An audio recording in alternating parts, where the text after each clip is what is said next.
The afternoon sun beat down on the cul-de-sac, its golden light spilling over the quiet, manicured lawns of Silver Pines Estates.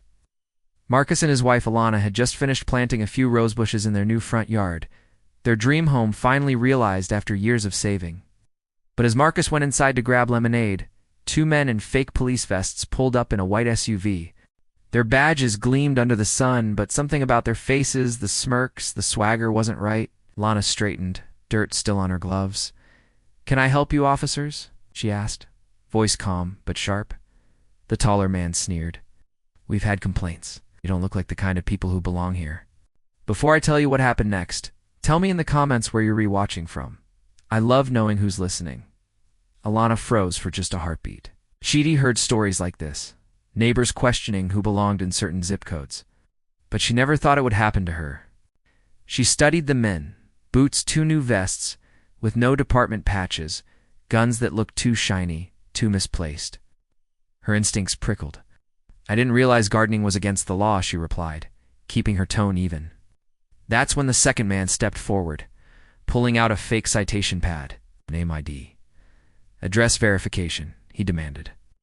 Alana tilted her head, her eyes narrowing slightly. "You're on my property. I'll need to see your credentials first." He chuckled, a cruel, mocking sound.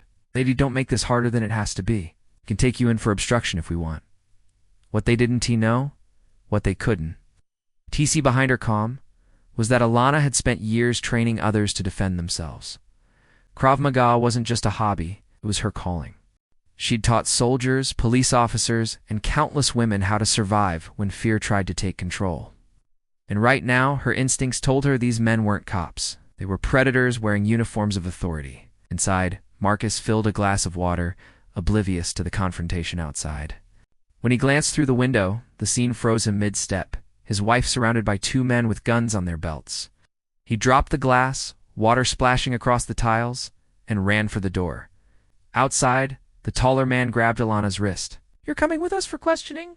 Her voice dropped to a deadly calm. "Let go."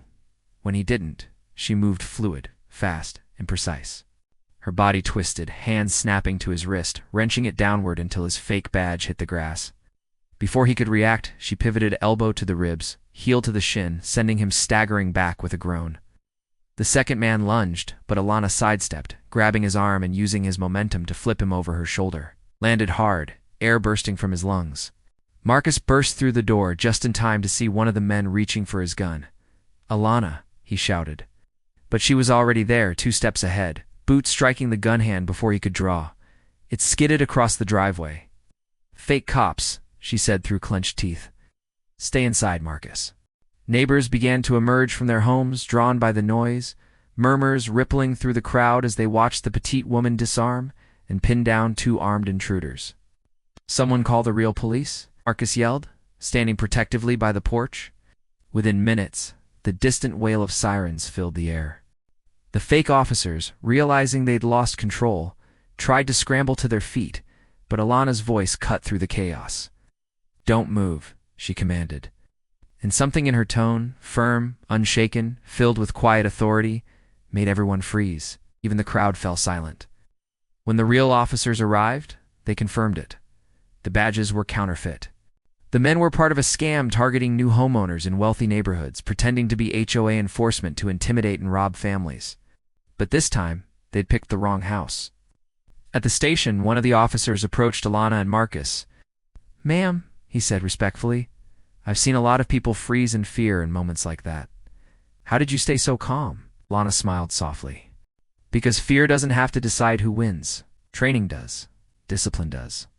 The officer nodded, visibly impressed. Later that evening, when the couple returned home, the sunset painted the street gold again, the same as before, yet everything felt different now. Neighbors they'd never spoken to came by to thank her, to apologize for the silence they'd kept for too long.